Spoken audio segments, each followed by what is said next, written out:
En lep večer sem skupaj, kako ste, kako smo? A slišite to? Nekje drugače, kaj je drugače?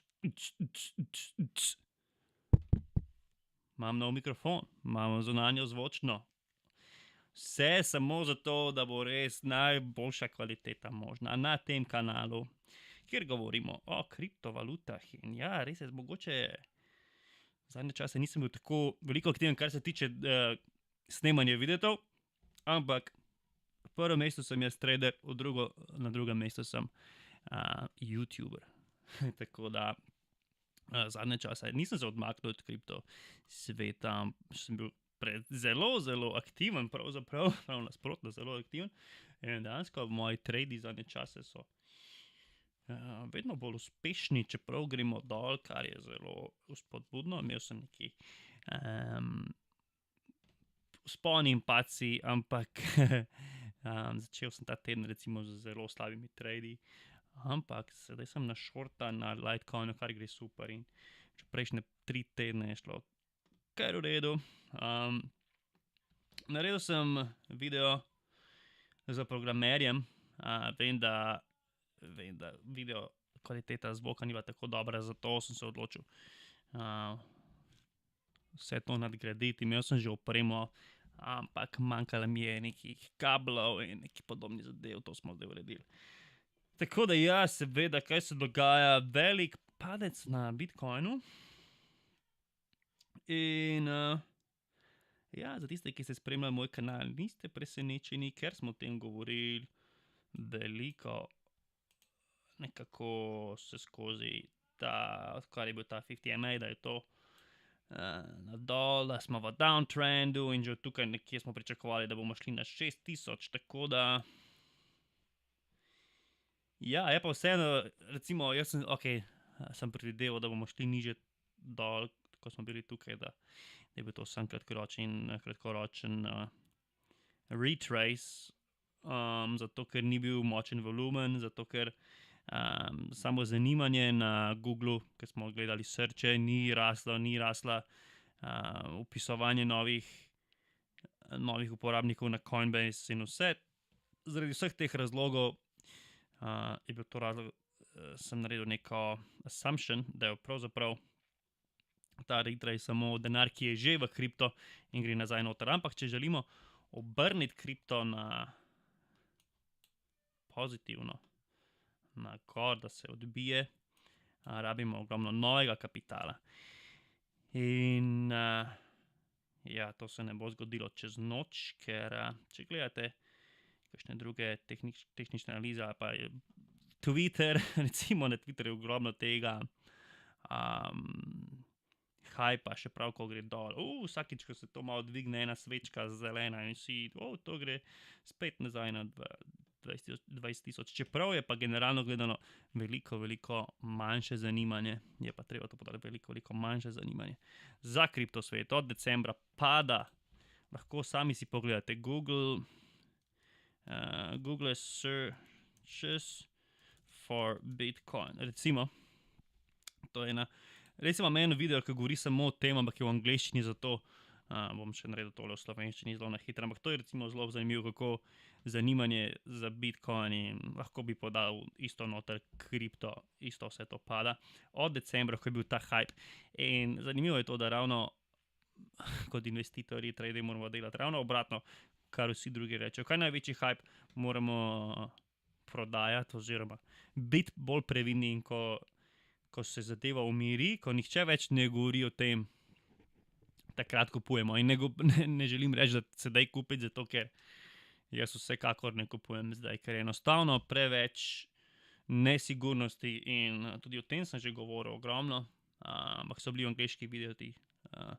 Ampak kar se dogaja, je, da SEC, se pravi ta Security Exchange Commission, je pred cirka 14 dnevi rekla, da bo nadzorovala vse menjalnice, in potem je veliko debate, kaj so ICO-ji, ali so to securities, ali so to commodities.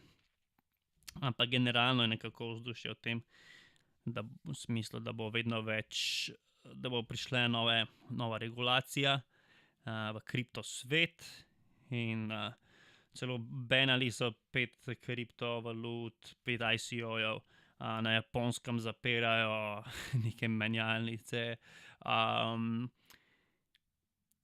Facebook je banal reklamiranje, Google je banal reklamiranje, Twitter je banal reklamiranje kriptovalut in to z vsega tega razloga, ker so vsi nekako prestrašeni in ne želijo biti del nekako te zgodbe, kjer so skemi. Zakaj sploh pride ta regulacija? Pride zato, ker v ICO-jih kot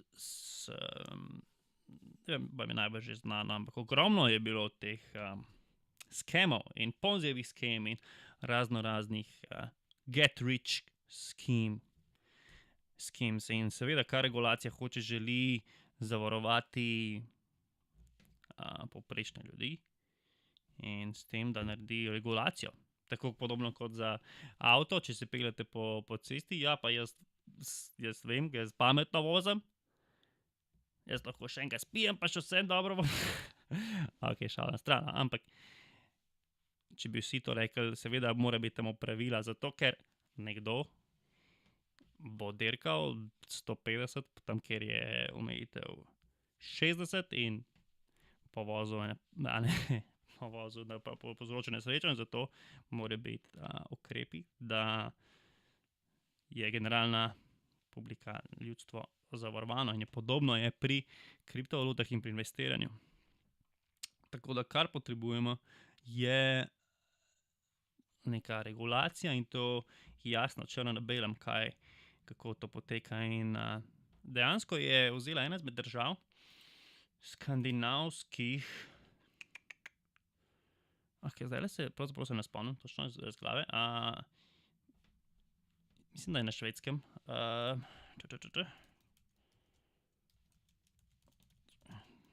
Brain in regulation,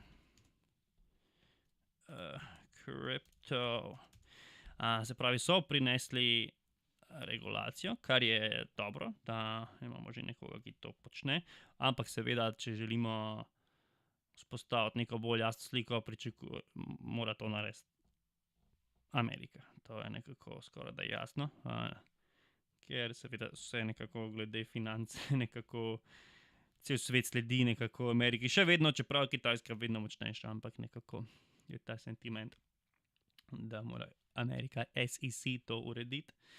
In dokler ne bo še vedno ta nejasnost in v nejasnosti strah, ko je prisoten strah, seveda ljudje se odmikajo, fear, in odmikajo ven iz marketa. In ja, imamo to sliko, ki jo vidimo sedaj in tukaj je ravno zanimivo, kjer bomo pretestirali tale bottom, ampak vse tako kaže, kot da bomo šli veliko dlje. Zdaj veliko je nekih raznih ocen, kako globoko bomo padali.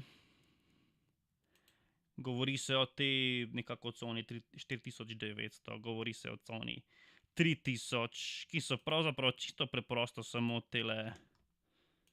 Zdaj bom ven vse te črte, da bo to čim bolj preprosto. Kaj še tukaj? Saj je pravzaprav kar lepo, to se vidi. Takole, taka naked chart. Se te v biti nimo rekel. Ja, se pravi, v bistvu samo gledamo, kje je bil ta resistance, ki potem postane support. Ker to je ena zanimiva stvar, ker gledamo bottom, recimo trenutno nam je support, se pravi support, to so tla, kjer naj bi se cena odbila, so to prejšnja tla, se pravi, tukaj tla bodo mogoče ta, ampak to ni tako močno, kot je prejšnji strop. Se pravi, če strop postanejo tla, je to močnejše. Se pravi, ko resistance postane support, je to močnejša cona. Se pravi, ta cona tukaj je močnejša kot recimo ta tukaj ali ta tukaj, če je to jasno. Mislim, da je to kar razumljivo in tukaj imamo še eno, seveda zelo močno. Se pravi, če damo ta trendline ven, ja, imamo še ta trendline, tako da še kar nekaj teh con, kjer se to lahko obrne. Ampak kar se meni zdi zanimivo je, da pri teh stvareh, da kar nihče ne omeni, je to, da če vsi govorijo, da se bo zgodilo, recimo, da bi vsi se, cel kriptosvet zedinil, da se bo ustavila cena pri 3000. Kar se bo zgodilo je, da se bo ravno zaradi tega, ker vsi mislijo, da se bo ustavila pri 3000, se bo zgodilo ravno nasprotno, se bo obrnilo že prej. In to je pa zato, ker market vedno naredi drugače, kot misli večina ljudi. Zato, ker market vedno naredi tako, da večina ljudi nekako trpi. Zato, ker velik denar, ki ima nadzor nad nekako, ki ima moč, da manipulira market, to izkoristi in naredi ravno nasprotno in preseneti. In če vsi recimo čakajo recimo na buy tukaj, na nakup tukaj dol, recimo samo za primer, če vsi čakajo na 3000 recimo. A pa da ne bo tako scary, bomo rekel, če vsi tako čakajo pri 5000, recimo, da bojo kupili. Se pravi, kot povprečni investitorji. Se pravi, to smo in mi retail in traderji, ki to počnemo vsak dan, in vsi ostali, ki jim predstavlja kripto samo en del njihovega investment portfolija. Če vsi čakajo na to, da bo se to odbilo recimo na 5000, pomeni, da še ni neke močnega buy volumna, in to lahko potem večji investitorji izkoristijo. Zato, ker manjši kot je volumen, lažje je manipulirati ceno. In to je v bistvu, pa ja, mislim, da je to čisto razumljivo, ne? Manj kot je denar. Če pogledamo recimo Extreme, nek coin, prvi, ki ga pomislim, je DTR, ampak ki sem ga zadnje čase veliko opazoval, je v bistvu še edini altcoin, ki ga držim. Pa v bistvu nima.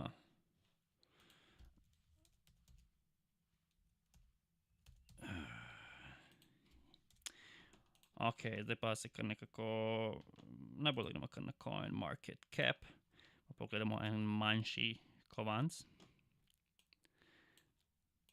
Mislim, da je to razumljivo, ampak še se ne bi rad to nekako poudaril, da bo to res, da to si vcepite globoko v vašo strategijo, ko boste razmišljali. In recimo, ok, če si pogledamo tle nek manjši kovanc, 100 kovanc, ok, se so še veliko manjši. Ampak če imamo tlele volumna 600 000, to je zdaj ekstremen primer, ne, $600,000, je to za ogromnega investitorja, to ni nič. In lahko s temi nakupi to ceno obrne. In podobno pri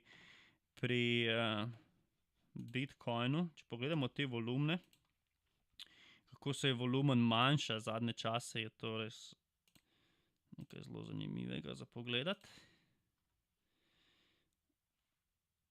Kako to, recimo ta volumen, ker smo imeli ta odboj, pogledamo, koliko je bil tukaj velik volumen in smo imeli ta odboj. In čeprav je ta odboj kar nekaj časa trajal, še vse ni bilo dovolj, da bi to pognal više. Pogledamo, koliko je majhen odboj tukaj. Meni je to indikator, da gremo vsekakor še nižje, in tudi zaradi vseh ostalih razlogov, zaradi te. Se pravi, če združimo, kar se zadnje čase, zato tudi nisem delal veliko videov, zato ker sem se res veliko fokusiral na izobraževanju in da sem nadgradil še, vsak dan gledam videe in berem knjige in vse to, da bi nadgrajujem svoje znanje. In se mi zdi, da je vedno bolj pomembno, prej sem gledal samo na karte, zdaj se mi je vedno bolj pomembno, da gledamo in fundamentally, kar se dogaja zunaj kart, kaj se dogaja z tehnologijo, z napredkom Bitcoina, Litecoin, vse Lightning Network in vse te podobne zadeve, kaj se dogaja z regulacijo. In če to združim še z tehnično analizo, mislim, da pridem res do neke močnih argumentov, zakaj gre nekaj v neko smer, kaj se dogaja. In ja, ko imamo ta volumen, ko to pada dol, je tako veliko lažje to manipulirati. In recimo, še sploh pri Etheru, kot jaz day trader, ko sem opazoval, kaj se zadnje dni dogajalo na Etheru, to nekaj zelo nezdravega za ceno. Zato, ker imamo kar nenadne take ekstremne odmike in to pomeni, to je ravno v teh momentih, ko je majhen volumen, lahko pride en večji investitor in dvigne ceno samo zato, da jo malo potem proda, kar ima še kovanco. Kar sem želel pokazati, je recimo te velike svečke, ki so nekako nenaravne za market. In to vsekako ni dobro, ker to kaže nekaj, da večji igralci nekako manipulirajo. Tukaj je tale svečka, kar izstreli gor in potem že mislimo, ok, gremo više in potem gre to samo vse niže. Zato, ker recimo če želimo, da gre cena više, recimo to je zelo nevarno. Nevarno iz perspektive, da želimo, da gre recimo Ethereum in Bitcoin više. Da ko vidimo tole, da gre cena gor, imamo tam močno svečko gor, da imamo prvo te sence, se temu reče v celih svečkah, to je tole wick. In da kljub temu, da cena tako zraste, da je to tako hitro nazaj, je recline, zabije se v strop in nikamor ne vodi. In to se dogaja zadnje dni pri Bitcoinu, vedno znova. Imamo neko močno svečko, ki pokaže, to pa gremo. To je bilo v bistvu še pred tem padcem, zato sem tudi jaz pošortal.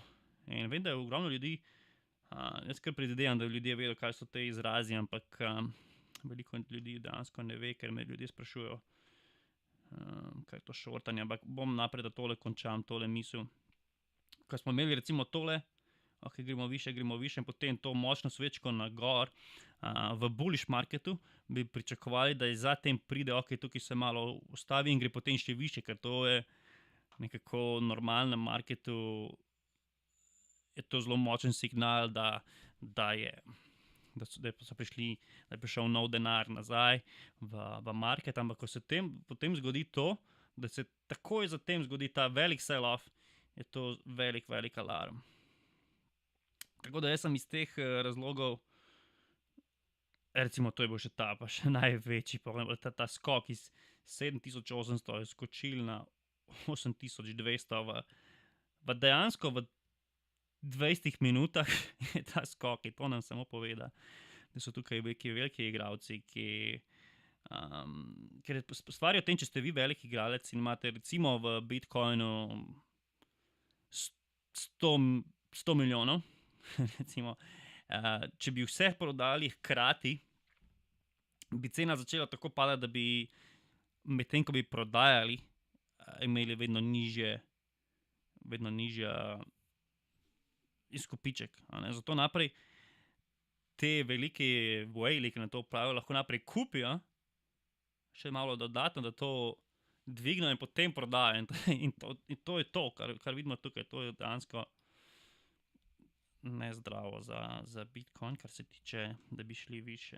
In manjši, ki je volumen, bolj se da to manipulirati. Ker če pogledamo to, tle imamo tukaj le gor, če pogledamo, koliko je tukaj volumen, spravimo 110 Bitcoinov se je potredalo v 5 minutah, če pogledamo nazaj.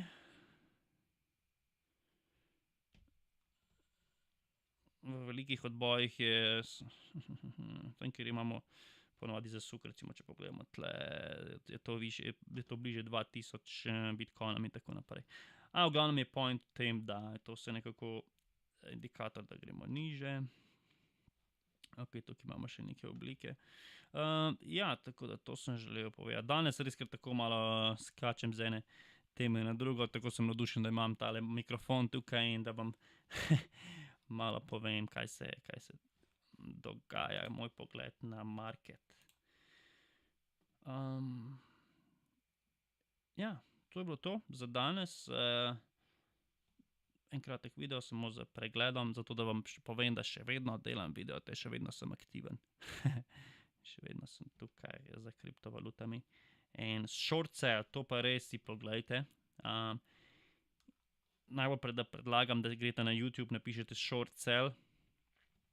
Kaj to pomeni? Na to bom vseeno razložil, kakor mojih močeh in sicer kaj to pomeni? Pomeni, da to, da delate lahko denar tudi, ko gre cena proti vam. In kako je to možno? Možno je to, da recimo se vi odločite v tej točki, tukaj, poenostavimo recimo, da je 8000. Pri ceni 8000 se odločite, jaz mislim, da gre Bitcoin nižje.